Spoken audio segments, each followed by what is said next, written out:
আসসালামু আলাইকুম। The ultimate HTML developer crash course 2020 এডিশনে আপনাদের সবাইকে স্বাগতম। আজকে আমরা যে বিষয়টি নিয়ে কথা বলবো সেটা হচ্ছে এইচটিএমএল লিঙ্কস। তো লিঙ্ক এবং লিঙ্কের যত বংশধর আছে সমস্ত বিষয়গুলো আমরা আজকে চুলচেরা বিশ্লেষণ করার চেষ্টা করব। তো চলুন আমরা শুরু করি। একে একে আমরা দেখি আসলে কিভাবে জিনিসগুলো ব্যবহার হচ্ছে এবং এইচটিএমএল আমরা কিভাবে এই লিঙ্ক ট্যাগটাকে লিঙ্ক করতে পারি। তো নিচের দিকে আমরা জাস্ট লিঙ্ক করার জন্য আমরা অ্যাঙ্কর ট্যাগটাকে ব্যবহার করব। লিঙ্ক নামে আরো একটা ট্যাগ আছে। সো আমরা অ্যাঙ্কর ট্যাগ যদি এ ব্যবহার করি তাহলে আমাদেরকে প্রথমে লেস দেন সাইন দিব, তারপরে এ দিব, এ দেওয়ার পর রাইট গ্রেটার দেন সাইন রাইটটা দেওয়ার সাথে সাথে আমাদের এ ট্যাগটা ওপেনিং এবং ক্লোজিংটা চলে আসবে। এরপর আমাদেরকে যেটা করতে হবে এখানে লিখতে হবে লিঙ্ক। তার মানে যে কোনো একটা টেক্সট এখানে লিখবো। আমি জাস্ট এখানে লিঙ্ক লিখলাম, আপনারা এখানে যে কোনো একটা টেক্সট দিতে পারেন যেটার উপরে আপনাদের লিঙ্কটা অ্যাপ্লাই হবে এবং যেটা ব্রাউজারে দেখা যাবে। সো এইটা আমি লিখলাম লিঙ্ক। এরপরে আমরা যেহেতু অ্যাট্রিবিউট ব্যবহার করব, সো আমরা জানি অ্যাট্রিবিউট সবসময় কোথায় ব্যবহার হয়, ওপেনিং ট্যাগে। সো আমরা জাস্ট এখানে একটা স্পেস ক্রিয়েট করলাম। স্পেস ক্রিয়েট করার পর এখানে আমাদেরকে একটা রেফারেন্স দিতে হবে যে লিঙ্কটা হয়ে আসলে কোথায় যাবে। আমি যদি তাকে বলে না দিই যে তুমি এখানে যাও তাহলে তো সে জায়গাতেই থেকে যাবে, মানে সে যে যাওয়ার কোনো রাস্তা পাবে না। সো আমাদেরকে অবশ্যই রাস্তাটাও তাকে চিনিয়ে দিতে হবে, লিঙ্ক তুমি এই জায়গাতে যাও। তো আমি এখানে জাস্ট এখানে বলে দিচ্ছি হচ্ছে এইচ রেফ দেওয়ার পর আমাকে এখানে একটা অ্যাড্রেস দিতে হবে যে লিঙ্ক কাজ করার পরে সে এই জায়গাতে যাবে। সো আমি জাস্ট এখানে একটা অ্যাড্রেস দিয়ে দিচ্ছি। সো এখানে আপনাদেরকে যেটা দিতে হবে যেই জায়গাতে আপনারা রিডাইরেক্ট করতে চান, আমি এটা দিয়ে দিলাম। এটা দেওয়ার পরে আমি কন্ট্রোল এস দিলাম। সো এইখানে আমার একটা লিঙ্ক ক্রিয়েট হয়ে গেল। তো চলুন দেখে আসি কিভাবে হলো। আমি জাস্ট যদি আমার ব্রাউজারটা করি, আমি জাস্ট ব্রাউজারটাকে ওপেন করি এবং এই জায়গাতে আমি আসার পর যদি একটা রিফ্রেশ দিই তাহলে এখানে আমরা দেখতে পাচ্ছি আমাদের এই যে লিঙ্ক ট্যাগটা এখানে চলে এসেছে। এবার আমি জাস্ট লিঙ্কের উপরে ক্লিক করলাম, তাহলে আমাদের কোথায় যাওয়ার কথা? অবশ্যই আমাদের যে লিঙ্ক আমরা যে জায়গাতে করে দিয়েছি সেখানে যাওয়ার কথা। সো আমি যে অ্যাড্রেসটা এখানে বলে দিয়েছি, স্পেসিফাই করে দিয়েছি, এই জায়গাতে এই অ্যাড্রেসে কি করবে, সে চলে যাবে। ওকে, ভালো কথা।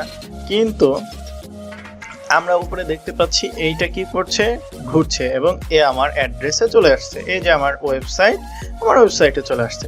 কিন্তু একটা সমস্যা কি আপনারা এখানে খেয়াল করতে পারছেন? সমস্যাটা হলো আমার যে ওয়েবসাইট যেটাতে আমি কাজ করছিলাম, আমার যে ওয়েবসাইট, ওখান থেকে কিন্তু সে বের হয়ে চলে এসেছে এবং এসে আমি যে লিঙ্ক করে দিয়েছি এই লিঙ্কের ওয়েবসাইটে চলে আসছে। তাহলে কি হলো? তাহলে অবশ্যই আমাদের অনেক সমস্যা হলো। কেমন সমস্যা? আমাদের আগের যে ওয়েবসাইটটা ছিল, যে জায়গাতে আমরা ছিলাম, সেই জায়গা থেকে আমরা কি করলাম, চলে আসছি অন্য একটা ওয়েবসাইটে। তো এইটা তো আসলে হওয়ার কথা ছিল না। আমরা একটা ওয়েবসাইট ভিজিট করছি, এই ওয়েবসাইটে লিঙ্ক থাকলে লিঙ্কে ক্লিক করলে আমাদের এই ওয়েবসাইটটা ফেলে দিয়ে অন্য আরেকটা ওয়েবসাইটে চলে যাবে। তাহলে আমরা আগের ওয়েবসাইটে কিভাবে ফেরত যাব? তো এই ক্ষেত্রে এই সমস্যাটা সমাধান করার জন্য আমাদেরকে আরো একটা অ্যাট্রিবিউট ব্যবহার করতে হবে, সেটা হচ্ছে target attribute. So target attribute কয়েকটা ধরনের হয়। যেমন এখানে আমরা দেখছি যে আন্ডারস্কোর সেলফ, এটা আসলে ডিফল্ট অবস্থায় এখন যেভাবে একই পেজে ওপেন হলো, একই ট্যাবে ওপেন হলো, সেম উইন্ডোতে অথবা ট্যাবে, এইটা ডিফল্ট অবস্থায় এটা ব্যবহার করা হয় আন্ডারস্কোর সেলফ। অথবা আপনি এমনি সিম্পল এভাবে রেখে দিলেও সে কি করবে, ডিফল্ট অবস্থায় থাকবে। আরেকটা যেটা মোস্ট পপুলার ব্যবহার করা হয় সেটা হচ্ছে ব্ল্যাঙ্ক। এই ব্ল্যাঙ্কের কাজ কি, চলেন আমরা দেখে আসি, তাহলে আপনারা বুঝতে পারবেন। আমি বলার থেকে আপনাদেরকে কাজে কর্মে করে দেখাই, তাহলেই মেবি এটা বেটার হবে। সো আমাদেরকে এখানে কি ব্যবহার করতে হবে, টার্গেট, মানে তুমি কোথায় কাজটা করবে। আমি জাস্ট টার্গেট লিখলাম, লেখার পরে আমাদেরকে জাস্ট অ্যাট্রিবিউটটা ব্যবহার করতে হবে ব্ল্যাঙ্ক। এরপর কন্ট্রোল এস দিলাম। কন্ট্রোল এস দেওয়ার পর আমি আমার ব্রাউজারে যাব। ব্রাউজারে যাওয়ার পরে ওকে, যেহেতু এটা এখান থেকে চলে গেছে তাহলে সহজ পদ্ধতি কি, আমি জাস্ট এখানে একটা রাইট ক্লিক করব, করার পরে দিব ওপেন উইথ লাইভ সার্ভার, ও আমাকে আবার ওপেন করে দিয়ে দিল। এবার যদি আমি লিঙ্কে ক্লিক করি, দেখেন খুব সুন্দরভাবে সে নতুন একটা ট্যাব ওপেন করে নিয়েছে এবং নতুন একটা ট্যাবে আমার এই লিঙ্কটাকে সে কি করছে, দেখাচ্ছে।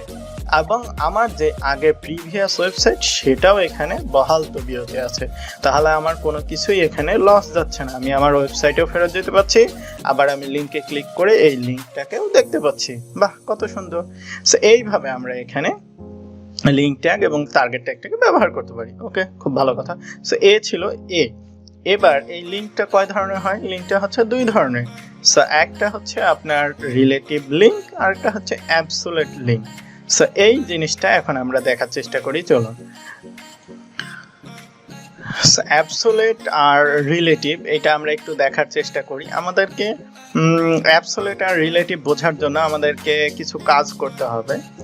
আমরা যখন দেখছি যে এখানে ওয়েবসাইটের মধ্যে কিছু ওয়েবসাইট থাকে যে জায়গাতে আমরা উপরে একটা ক্লিক করলে আমাদের ওয়েবসাইটের ভিতরেই সে স্ক্রল করে নিচের দিকে নামতে থাকে, অথবা এখানে আমি যদি ক্লিক করি দেখা যাচ্ছে পোর্টফোলিও, তাহলে হয়তো পোর্টফোলিও সেকশনটা আমার নিচের দিকে এখানে আছে। ওপরে পোর্টফোলিওতে ক্লিক করার সাথে সাথে সেই স্ক্রল করে আমাকে অটোমেটিক পোর্টফোলিওতে নিয়ে চলে যায়।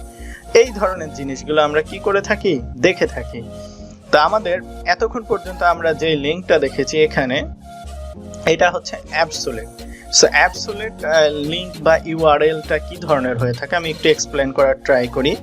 অ্যাবসোলিউটে আমাদেরকে এখানে www থাকতে পারে, মানে এইরকম ওয়েবসাইট হতে পারে www ডট তারপরে a.com, এরকম একটা ওয়েবসাইট হতে পারে। তাহলে অ্যাবসোলিউটে কি কি থাকছে? www থাকছে এবং এই যে https দিয়ে একটা ইউআরএল দেওয়া থাকছে, যে ইউআরএল এ আমরা রিডাইরেক্ট করে বাইরে যাচ্ছি, মানে বাইরের কোনো একটা ইউআরএল, আমরা হচ্ছে অ্যাবসোলিউট।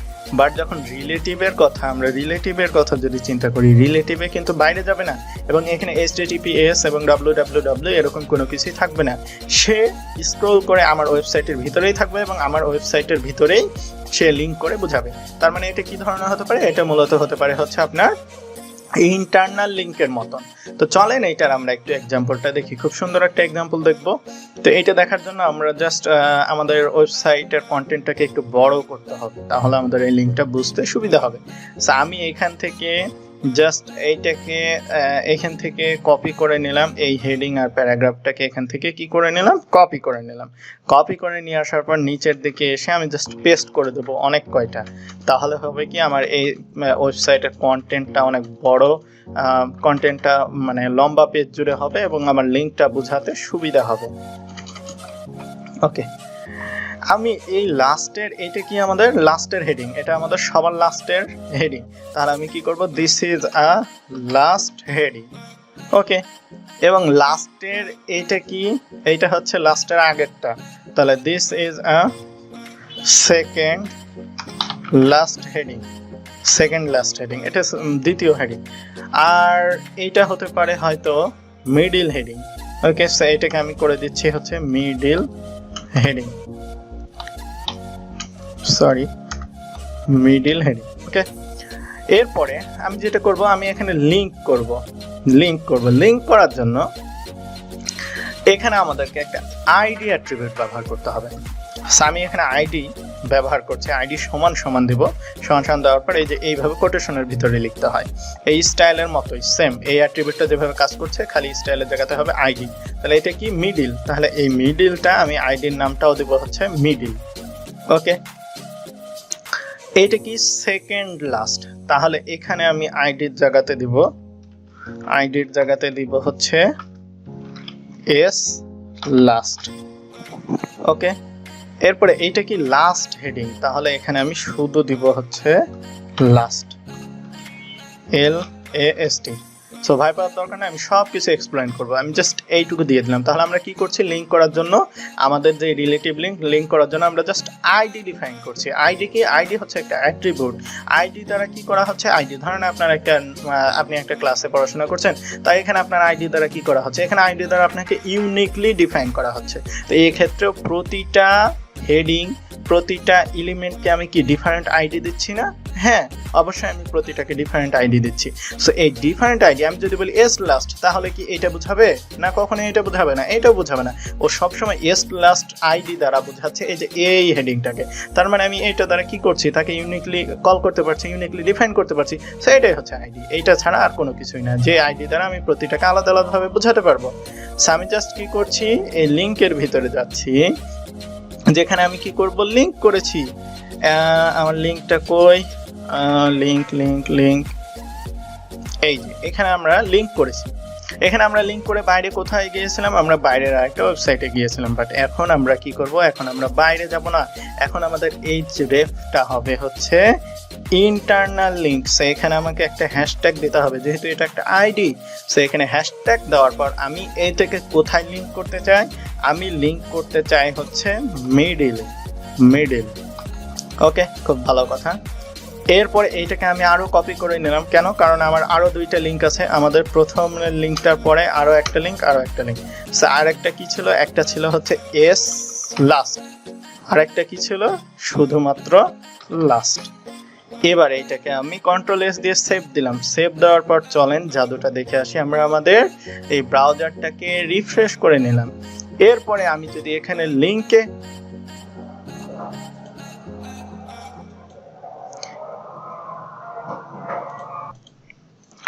তো এখন যদি আমরা আমাদের ব্রাউজারে যাই, ব্রাউজারে যাওয়ার পর দেখি যে আসলে এখানে কাজ কি হলো। তো চলেন আমরা আমাদের ব্রাউজারে ফেরত গেলাম। ফেরত যাওয়ার পর আমরা জাস্ট সাইটটাকে একবার রিফ্রেশ দিলাম। রিফ্রেশ দেওয়ার পর আমি এই ট্যাবগুলোকে কেটে দিই, তাহলে আমাদের বুঝতে সুবিধা হবে।